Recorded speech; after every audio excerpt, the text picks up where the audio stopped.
Hello and welcome to my YouTube channel RPN Sharma. Myself Nitin Kumar. Hello friends, हम कर रहे थे gate series. इसमें हमने स्टार्ट किया था फ्लूइड मैकेनिक्स। फ्लूइड मैकेनिक्स में हम कर रहे थे chapter third hydrostatic forces, buoyancy and flotation. ठीक है, इसके हमने 3 पार्ट कंप्लीट कर लिए थे। आज हम करेंगे इसका पार्ट 4 करेंगे। पार्ट 4 में हमारे पास है question number 10।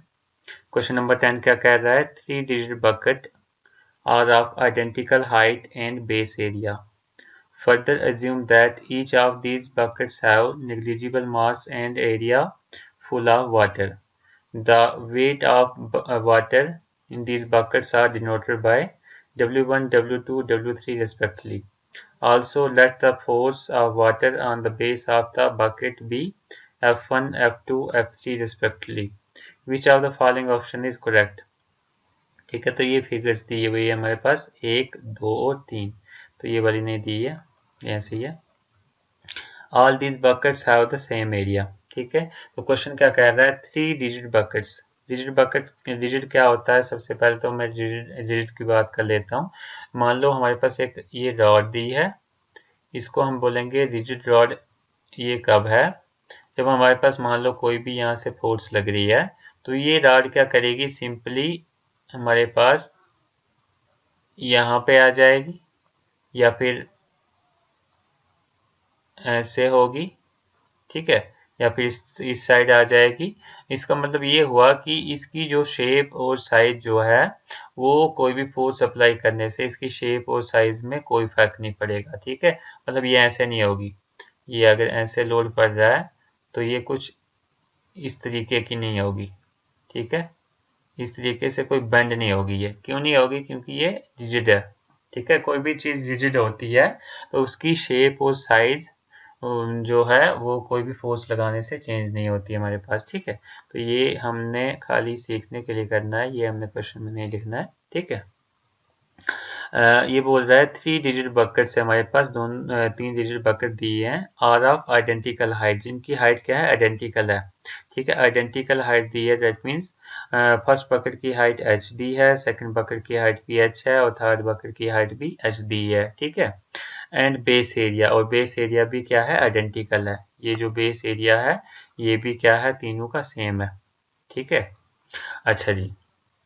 Further assume that each of this buckets have negligible mass. Further हमने एज्यूम किया कि ये जो बकेट्स हैं इनका जो मास है तीनों का नेग्लिजिबल है। मान लिया इनका कोई मास ही नहीं है।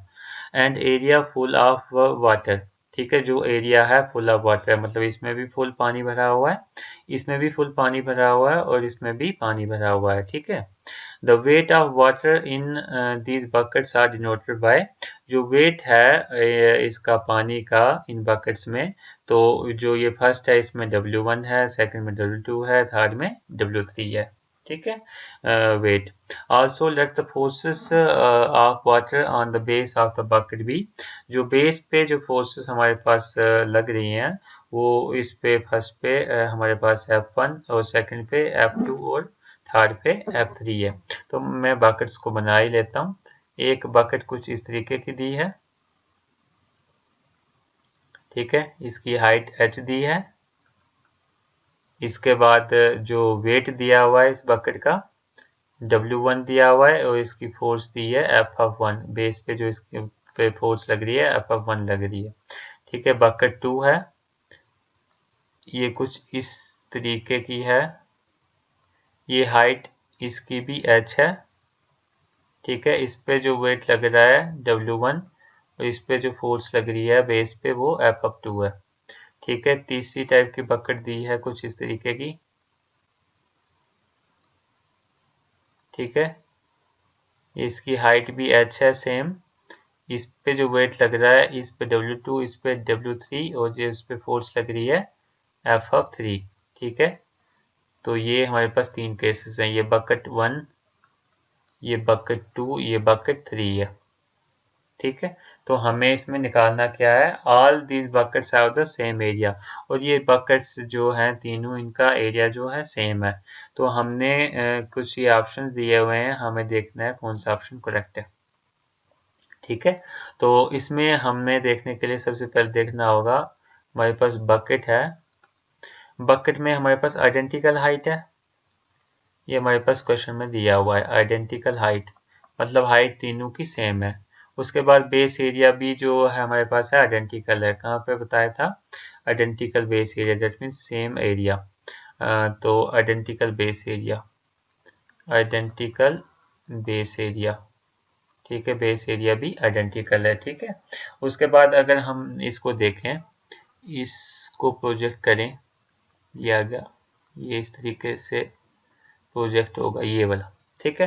तो इसको, इन फिगर्स को देखने से हमें क्या पता चल रहा है कि जो W2 है, ठीक है, जो W2 है, वेट जो है 2 का वो ज़्यादा होगा देन वेट 1 का, फिर वेट 3 का, ठीक है। क्यों होगा ज़्यादा, क्योंकि हम देखें, अगर हमने इसको देखा, ठीक है, तो इस पे जो वेट लग रहा है, इस पे यहाँ पे वाटर है, इसका वेट लगेगा, ये इधर लगेगा, इसका जो वेट लगेगा, देखो ये वेट जो है और ये वेट, ये तीनों में सेम लग रहा है, ठीक है। लेकिन जो ये एक्स्ट्रा वेट है, ये इस पे एक्स्ट्रा लग रहा है ऊपर से, ये ज़्यादा है, इससे भी ज़्यादा है, इससे भी ज़्यादा है, तो ये आ गया W2। W2 पे सबसे ज़्यादा वेट एक्ट करेगा वाटर का। उसके बाद जो वेट एक्ट करेगा सबसे ज़्यादा W1 पे एक्ट करेगा, ठीक है, और फिर वेट एक्ट करेगा W3 पे, ठीक है।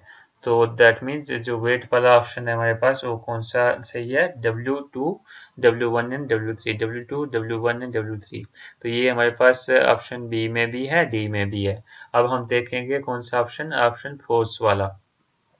फोर्स वाला ऑप्शन अगर हम देखें तो हमें पता है इसमें force, force on the base of each case will be equal to, हमारे पास हमें पीछे ही देखा था कि जो हमारे पास फोर्स होती है वो किसके बराबर होती है, प्रेशर इनटू एरिया के बराबर, ठीक है, प्रेशर इनटू एरिया के बराबर होती है फोर्स, ठीक है। तो प्रेशर इनटू एरिया आ गया हमारे पास, प्रेशर आ गया, प्रेशर हमारे पास आ गया G into gamma W into H into A, ठीक है। तो इसमें हमारे पास हाइट ही अगर कांस्टेंट है तो हमारे पास जो फोर्स इसमें लगेगी वो क्या होगी, कांस्टेंट होगी, ठीक है। तो हेंस हमारे पास जो फोर्स होगी F(1) equal to F(2) equal to F(3), ठीक है। तो ये हमारे पास formula, force equal to pressure into area. ये कहाँ से आया, हमारे पास प्रेशर होता है equal to force per unit area, तो इसमें से हम निकाल सकते हैं force, force equal to pressure into area, ठीक है। तो हम देखें हमारे पास जो फोर्सेस हैं वो तीनों में क्या होंगी, सेम होंगी, ठीक है, क्योंकि एरिया सेम था, एरिया भी सेम है और हाइट भी सेम है, एरिया और हाइट सेम है। तो गामा डब्ल्यू, क्योंकि अगर फ्लूइड भी एक ही है, लिक्विड एक ही है, तो गामा डब्ल्यू भी सेम रहेगा और जी भी इसका सेम ही होगा। तो इसलिए जो फोर्सेस होगी तीनों बकेट्स में हमारे पास फोर्सेस भी सेम होगी, ठीक है। तो इसको देख के हमारे पास अगर हम ऑप्शंस को देखें तो हमारे पास option D is the correct answer, D option हमारे पास मैच कर रहा है, ठीक है। Weight W2, W1 and W3, force F(2) equal to F(1) equal to F(3), so option D is the correct answer. So इसी के साथ ये चैप्टर खत्म हो जाता है।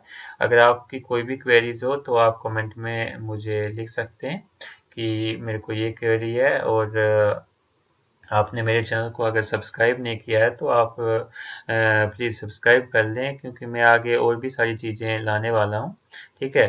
तो और भी सारी चीज़ें मैं लाऊंगा, इसके बाद मैं स्टार्ट करूँगा साइलेंट फाउंडेशन इंजीनियरिंग, ठीक है।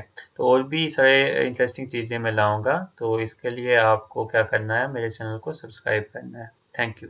If you like the videos then like, comment, share and subscribe my YouTube channel.